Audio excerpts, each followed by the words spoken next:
ఆకాశవాణి ప్రాంతీయ వార్తలు చదువుతున్నది కేసుమ. ముఖ్యాంశాలు: పోలవరం బనకచెర్ల అనుసంధాన ప్రాజెక్టును హైబ్రిడ్ విధానంలో చేపట్టాలని ఆంధ్రప్రదేశ్ ముఖ్యమంత్రి నారా చంద్రబాబు నాయుడు అధికారులను ఆదేశించారు. శ్రీశైలం ఎడమగట్టు కాలువ ఎస్ఎల్బీసీ సొరంగంలో సహాయక చర్యలను ముమ్మరం చేయనున్నామని తెలంగాణ ముఖ్యమంత్రి రేవంత్ రెడ్డి తెలిపారు. ఆంధ్రప్రదేశ్ వ్యాప్తంగా ఉచితంగా క్యాన్సర్ స్క్రీనింగ్ పరీక్షలు నిర్వహిస్తున్నామని వైద్యారోగ్య శాఖ మంత్రి వై సత్యకుమార్ యాదవ్ పేర్కొన్నారు. తెలంగాణలో హైదరాబాద్ స్థానిక సంస్థల ఎమ్మెల్సీ ఎన్నికకు ఎన్నికల సంఘం నోటిఫికేషన్ విడుదల చేసింది.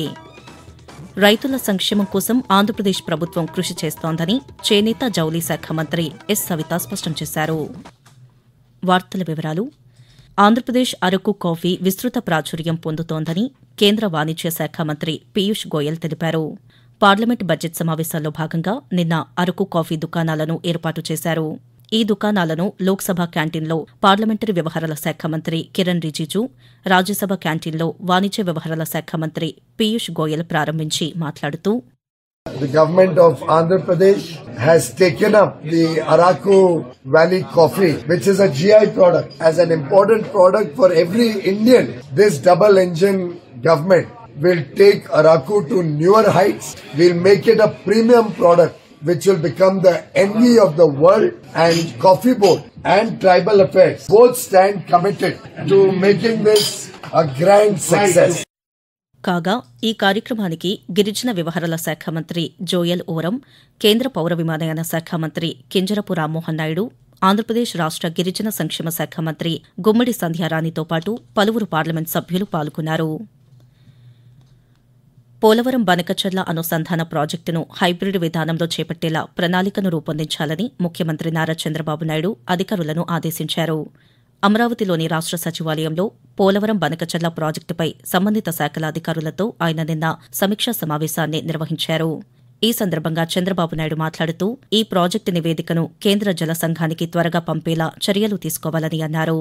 ఈ ఏడాది జూన్ 1 కల్లా టెండర్లు పిలవాలని, 4 ఏళ్లలో ప్రాజెక్టును పూర్తి చేయాలని సూచించారు. కాగా ఈ రోజు రేపు అమరావతిలోని రాష్ట సచివాలయంలో ముఖ్యమంత్రి నారా చంద్రబాబు నాయుడు కలెక్టర్ల సదస్సును నిర్వహించనున్నారు.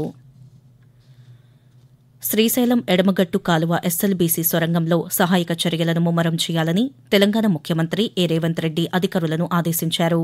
ఎస్ఎల్బీసీ సహాయక చర్యల పురోగతిపై ముఖ్యమంత్రి ఉన్నతాధికారులతో సమీక్షా సమావేశాన్ని నిర్వహించారు. ఈ సందర్భంగా ఆయన మాట్లాడుతూ, సొరంగం వద్ద సహాయక చర్యల కోసం నిరంతర పర్యవేక్షణకు ఒక సీనియర్ ఐఏఎస్ అధికారిని నియమించాలని ఆదేశించారు. నిపుణుల కమిటీ సూచనలను తీసుకుంటూ కేంద్ర ప్రభుత్వం నుంచి అవసరమైన అనుమతులు తీసుకుని రెస్క్యూ ఆపరేషన్ కొనసాగించాలని సూచించారు. ఇదిలా ఉండగా తెలంగాణ ముఖ్యమంత్రి రేవంత్ రెడ్డి ఢిల్లీలో పర్యటిస్తున్నారు. పర్యటనలో భాగంగా ఆయన నిన్న రాత్రి పలువురు కాంగ్రెస్ సీనియర్ నాయకులతో సమావేశమయ్యారు. ఈ సందర్భంగా లోక్సభ నియోజకవర్గాల పునర్విభజన, రాష్ట మంత్రివర్గ విస్తరణ వంటి అంశాలపై చర్చించారని పార్టీ వర్గాలు తెలిపాయి. ఆంధ్రప్రదేశ్ వ్యాప్తంగా ఉచితంగా క్యాన్సర్ స్క్రీనింగ్ పరీక్షలు నిర్వహిస్తున్నామని వైద్యారోగ్య శాఖ మంత్రి వై సత్యకుమార్ యాదవ్ తెలిపారు. అమరావతిలోని రాష్ట సచివాలయంలో నిన్న ఆయన పాత్రికేయులతో మాట్లాడుతూ, యువతులు, మహిళలకు బ్రెస్ట్, సర్వైకల్, ఓరల్ క్యాన్సర్ పరీక్షలు నిర్వహిస్తున్నామన్నారు. దాదాపు 4,10,00,000 మందికి స్క్రీనింగ్ పరీక్షలు చేయనున్నామని మంత్రి తెలియజేస్తూ, ఈ రాష్ట్రంలో హైపర్ టెన్షన్, డయాబెటీస్ తో పాటు క్యాన్సర్ స్క్రీనింగ్ పరీక్షలు కూడా నిర్వహించడానికి గత సంవత్సరం నవంబర్ 14 మొదలుపెట్టింది. 18 సంవత్సరాలు నిండిన వారికి బ్రెస్ట్ క్యాన్సర్ కి, 30 సంవత్సరాలు నిండిన మహిళలకి సర్వైకల్ క్యాన్సర్, అదేవిధంగా ఓరల్ క్యాన్సర్, మొత్తంగా కలిపి 4,09,90,000 స్క్రీనింగ్ పరీక్షలు నిర్వహించడం మొదలుపెట్టాం. 95,243 కేసులు మెడికల్ ఎగ్జామినేషన్ చేయడం జరిగింది. దాంట్లో కన్ఫర్మ్డ్ కేసెస్ ఓరల్ కింద 878 రాగా, బ్రెస్ట్ 1024 వచ్చాయి, సర్వైకల్ 408. సస్పెక్టెడ్ కేసెస్ లో 10 నుంచి 15% పాజిటివ్ కేసెస్ వచ్చే అవకాశం ఉంది. ఆంధ్రప్రదేశ్లో ప్రసిద్ది పొందిన సింహాచల శ్రీ వరాహస్వామి క్షేత్రాన్ని కూటమి ప్రభుత్వం మరింత అభివృద్ది చేస్తోందని పర్యాటక శాఖ మంత్రి కందుల దుర్గేష్ అన్నారు. విశాఖపట్నం పర్యటనలో భాగంగా మంత్రి నిన్న సింహాచలం క్షేత్రాన్ని సందర్శించారు. ఈ సందర్భంగా కేంద్ర ప్రభుత్వ ప్రసాద పథకం ద్వారా చేపడుతున్న ఆలయ అభివృద్ది కార్యక్రమాలను పరిశీలించారు. అనంతరం ఆయన మాట్లాడుతూ, వచ్చే నెల ఆలయంలో జరిగే చందనోత్సవం కార్యక్రమానికి క్యూలైన్లు, మౌలిక సదుపాయాల పనులు పూర్తి చేస్తామని, భక్తులకు ఎలాంటి అసౌకర్యం కలగకుండా చర్యలు తీసుకోవాలని అధికారులను ఆదేశించారు. ఆకాశవాణి ప్రాంతీయ వార్తలు వింటున్నారు.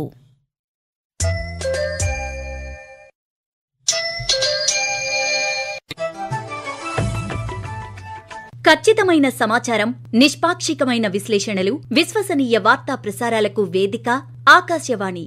దేశ ఆర్థిక, రాజకీయ, సామాజిక, సాంస్కృతిక అంశాలకు సంబంధించిన నిరంతర వార్తా విశేషాల కోసం ఆకాశవాణి సామాజిక మాధ్యమ వేదికలైన news on air YouTube channel ను, newsonair.gov.in వెబ్సైట్ ను, ట్విట్టర్ లో ఆల్ ఇండియా రేడియో న్యూస్ ను వీక్షించండి. తెలుగు ప్రాంతీయ వార్తా విశేషాల కోసం ఆకాశవాణి న్యూస్ విజయవాడ మరియు Akashvani news Visakhapatnam YouTube channels ను వీక్షించండి.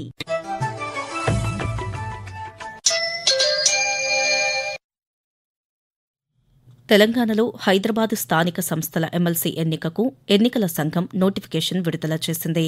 వచ్చే నెల 23వ తేదీన ఉదయం 8 గంటల నుంచి సాయంత్రం 4 గంటల వరకు పోలింగ్ జరగనుంది. ఈ మేరకు ఎన్నికల సంఘం షెడ్యూల్ను విడుదల చేసింది. ఈ నెల 28న నోటిఫికేషన్ విడుదల కానుంది. ఏప్రిల్ 4 వరకు నామినేషన్లు దాఖలుకు గడువుగా నిర్ణయించింది. అదే నెల 7న దరఖాస్తుల పరిశీలన, ఏప్రిల్ 9 వరకు ఉపసంహరణకు గడువుగా నిర్ణయించింది. ఏప్రిల్ 23న పోలింగ్, 25న ఓట్ల లెక్కింపు జరగనుంది. రైతుల సంక్షేమం కోసం ఆంధ్రప్రదేశ్ ప్రభుత్వం కృషి చేస్తోందని చేనేత జౌళి శాఖ మంత్రి ఎస్ సవిత పేర్కొన్నారు. అనంతపురం జిల్లా ఎల్లనూరు మండలంలోని నీర్జాంపల్లి గ్రామంలో ఆత్మహత్యకు యత్నించిన రైతులను మంత్రి నిన్న ఆసుపత్రిలో పరామర్శించారు. అనంతరం ఆమె పాత్రికేయులతో మాట్లాడుతూ ప్రకృతి వైపరీత్యం వల్ల అనంతపురం జిల్లా, వైఎస్సార్ కడప, శ్రీ సత్యసాయి జిల్లాల్లోనూ పంటల నష్టం వాటిల్లిందని చెప్పారు. పంట నష్టపోయిన రైతులను ప్రభుత్వం అన్ని విధాలా ఆదుకుంటుందని మంత్రి తెలుపుతూ 1557 హెక్టార్లు పంట నష్టం జరిగింది. అదేవిధంగా 1240 మంది రైతులు, సుమారుగా 60 కోట్ల రూపాయల దాకా నష్టం జరిగింది. హార్టికల్చరు, అగ్రికల్చరు, రెవెన్యూ డిపార్ట్మెంట్ అందరూ అక్కడ నిన్నటి నుంచి అన్ని పనులు మొదలు పెట్టారు. ఇన్సూరెన్స్ కూడా గవర్నమెంట్ కట్టడం వల్ల ఈ రోజు రైతులకి ఆసరాగా ఉంటుందన్న విషయం కూడా తెలియజేస్తున్నాం. హెక్టార్ కు 70,000 రూపాయల దాకా సబ్సిడీ ఇవ్వబోతున్నాం అన్న విషయాన్ని కూడా తెలియజేస్తున్నాం. మొదటి సంవత్సరం 40,000, రెండో సంవత్సరం 30,000 కూడా అందజేస్తున్నాం. ప్రపంచ వినోద పరిశ్రమకు కేంద్రంగా మారేందుకు భారత్ సిద్దమవుతోంది. World audio visual and entertainment summit waves May 1 నుండి 4వ తేదీ వరకు ముంబైలో జరగనుంది. ఇది మీడియా రంగానికి సంబంధించిన ఒక సదస్సుగా మాత్రమే కాకుండా ప్రపంచవ్యాప్తంగా ఉన్న కంటెంట్ సృష్టికర్తలు, రూపకర్తలు ఎలా నిమగ్నమవుతారో పునర్నిర్వచించనుంది. ప్రపంచ వినోద వేదికల కోసం, కంటెంట్ సృష్టికర్తల వ్యవస్థ కోసం కేంద్ర సమాచార ప్రసార మంత్రిత్వ శాఖ చేపట్టిన ఈ కార్యక్రమం అత్యంత ప్రాచుర్యం పొందుతోంది. దేశాన్ని అంతర్జాతీయ వినోదరంగ కేంద్రంగా మార్చాలన్న సంకల్పంతో, యువతలో సృజనాత్మకతను వెలికితీయాలన్న ఉద్దేశంతో ప్రధానమంత్రి నరేంద్ర మోదీ ఆశయాలతో రూపొందించిన world audio visual entertainment summit waves సదస్సు మే 1వ తేదీ నుండి ముంబై వేదికగా ప్రారంభం కానుంది. దీనిపై మరింత సమాచారం కోసం wavesindia.org వెబ్సైట్ ను, అలాగే కేంద్ర సమాచార ప్రసార మంత్రిత్వ శాఖ సామాజిక మాధ్యమాలను సందర్శించండి. ఇండియన్ ప్రీమియర్ లీగ్ ఐపీఎల్లో భాగంగా అహ్మదాబాద్ వేదికగా ఈరోజు గుజరాత్ టైటాన్స్, ఢిల్లీ క్యాపిటల్స్ జట్ల మధ్య మ్యాచ్ జరగనుంది. కాగా నిన్న విశాఖపట్నం వేదికగా Lucknow super Giants, Delhi Capitals జట్ల మధ్య జరిగిన మ్యాచ్లో లక్నోపై 1 వికెట్ తేడాతో ఢిల్లీ విజయం సాధించింది. ముందుగా బ్యాటింగ్కు దిగిన లక్నో 20 ఓవర్లలో 8 వికెట్లకు 209 పరుగులు చేసింది.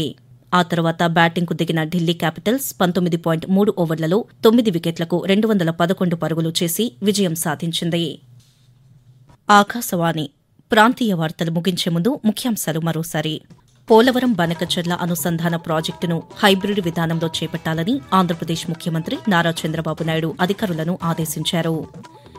శ్రీశైలం ఎడమగట్టు కాలువ ఎస్ఎల్బీసీ సొరంగంలో సహాయక చర్యలను ముమ్మరం చేయనున్నామని తెలంగాణ ముఖ్యమంత్రి ఏ రేవంత్ రెడ్డి తెలిపారు. ఆంధ్రప్రదేశ్ వ్యాప్తంగా ఉచితంగా క్యాన్సర్ స్క్రీనింగ్ పరీక్షలు నిర్వహిస్తున్నామని వైద్యారోగ్య శాఖ మంత్రి వై సత్యకుమార్ యాదవ్ పేర్కొన్నారు. తెలంగాణలో హైదరాబాద్ స్థానిక సంస్థల ఎమ్మెల్సీ ఎన్నికకు ఎన్నికల సంఘం నోటిఫికేషన్ విడుదల చేసింది. రైతుల సంక్షేమం కోసం ఆంధ్రప్రదేశ్ ప్రభుత్వం కృషి చేస్తోందని చేనేత జౌళి శాఖ మంత్రి ఎస్ సవిత స్పష్టం చేశారు. ఆకాశవాణి ప్రాంతీయ వార్తలు ఇంతటితో సమాప్తం. తిరిగి 7 గంటల 5 నిమిషాలకు జాతీయ వార్తలు వింటారు.